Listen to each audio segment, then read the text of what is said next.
Bonjour, je vais partager avec vous le témoignage de l'aménagement de la forêt domaniale de Verdun face à la crise des scolytes de l'épicéa. Avant de rentrer dans les sujets techniques, il est important de prendre quelques instants pour évoquer l'histoire particulière de cette forêt.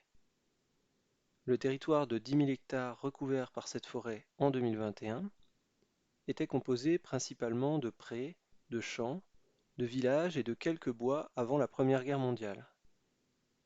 Lors des combats de 1916, comme vous pouvez le voir sur ces photos, la totalité de la zone a été pilonnée par un déluge d'artillerie.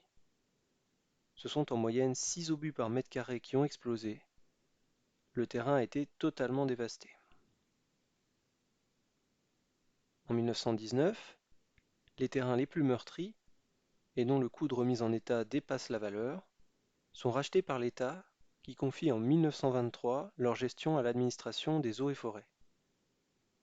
Entre 1928 et 1932, 6 000 hectares sont reboisés en résineux, principalement en pin noir, pin sylvestre et épicéa.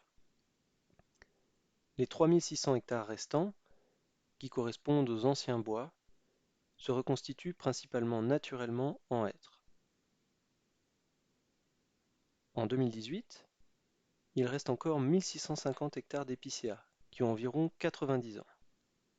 Les conditions chaudes et sèches de l'été mettent les épicéas dans un état de stress avancé.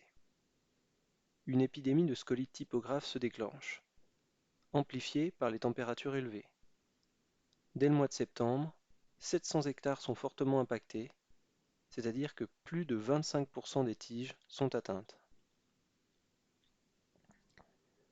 Au début de l'année 2019, la majorité des parcelles présentent des attaques, et les premières parcelles sont exploitées pour être purgées de leur bois. Après une nouvelle année de sécheresse et de forte chaleur, pendant laquelle l'épidémie s'est amplifiée, et un an après l'entrée en crise, il ne reste plus de parcelles indemnes, et l'état sanitaire se dégrade fortement. En janvier 2020, toutes les parcelles sont impactées et doivent être exploitées. Après une nouvelle année de forte sécheresse et de chaleur, pendant laquelle l'épidémie s'est encore amplifiée, et 2 ans après l'entrée en crise, plus de la moitié des parcelles a été purgée de ses bois. La grande majorité des parcelles est maintenant exploitée au début de l'année 2021. En tenant compte des dégâts supplémentaires sur les pins liés au débordement des scolytes typographes, à l'atteinte des freinets par la cale à rose et de quelques parcelles en échec, le groupe de reconstitution représente plus de 2000 hectares, soit 25% de la surface en sylviculture. Il est difficilement envisageable, que ce soit techniquement ou financièrement, de reconstituer une telle surface en 5 ans, d'autant plus du fait de la faible dynamique naturelle qui se met en place derrière ces grandes surfaces de couperage d'épicéas monospécifiques. Cette problématique de la reconstitution impacte plusieurs aspects de l'aménagement. Comment prioriser les investissements, diversifier les itinéraires et les essences en tenant compte des évolutions climatiques. Comment inscrire ces orientations dans l'aménagement en ayant à l'esprit les incertitudes sur les 20 années à venir. Une première approche de bon sens est de prioriser les investissements en fonction du potentiel de production des stations. Il s'agit d'intervenir en priorité sur les stations présentant les meilleurs potentiels de production et donc sur lesquelles le retour sur investissement est le moins incertain, tout en tenant compte des changements climatiques. Le niveau d'investissement est rationalisé en fonction d'un indicateur du réservoir utile maximum en eau, calculé sur les 60 premiers centimètres du sol, et de la position topographique. À ce stade de la réflexion, il est également acté de ne pas investir sur les stations les plus superficielles, excepté si d'autres enjeux de la gestion multifonctionnelle y incitent. Une clé de décision permet de prendre en compte ces éléments et de définir le niveau d'investissement à l'échelle de la parcelle.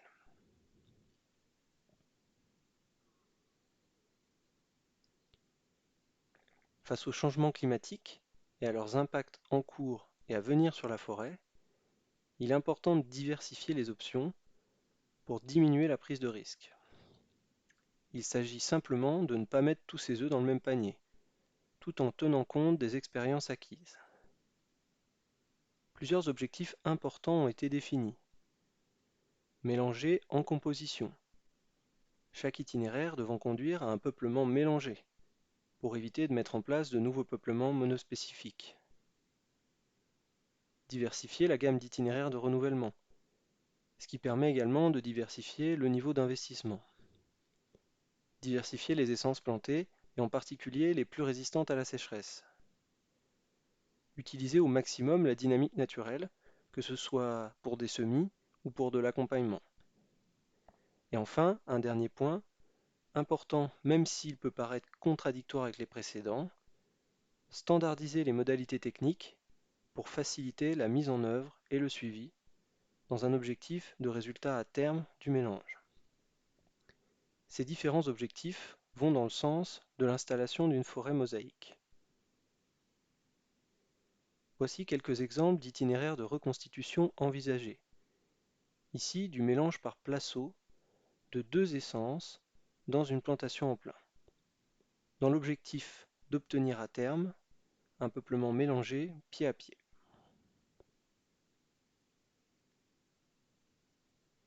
Un autre exemple d'itinéraire pour valoriser au mieux la dynamique naturelle, lorsqu'elle est présente, la plantation par placeau à implantation systématique dans une régénération naturelle en cours d'installation. Cet itinéraire laisse d'un côté une place importante aux essences en place, en espérant que leur capacité d'adaptation et de résistance à la sécheresse soit suffisante pour la génération à venir, et d'un autre côté à la plantation avec l'installation d'essences plus résistantes à la sécheresse. Des essais d'essences plus résistantes à la sécheresse ont été mis en place par anticipation dès 2016 et ont permis d'ajuster les itinéraires au contexte de la forêt. Voici deux exemples avec des cèdres de l'Atlas plantés en placeau et des plantations en plein de sapins méditerranéens, ici du sapin de Bornmuller. Il y a ensuite la question de la spatialisation de ces itinéraires et de ces essences dans le document d'aménagement.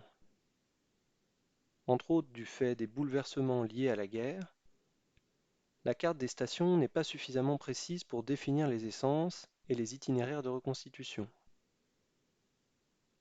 Les essences précises à planter sur une parcelle donnée sont définies en gestion après un diagnostic du sol et de la dynamique naturelle.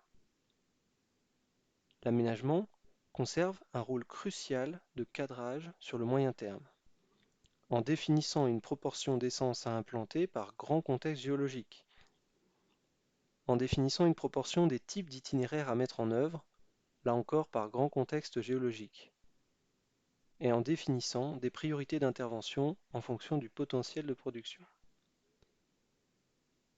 C'est un élément important, car en effet, si la clé est appliquée sans réflexion d'ensemble sur chaque parcelle, il y a un risque important de dérive vers une réduction de la diversité des essences, en sélectionnant toujours le même couple d'essences par exemple, mais aussi les itinéraires.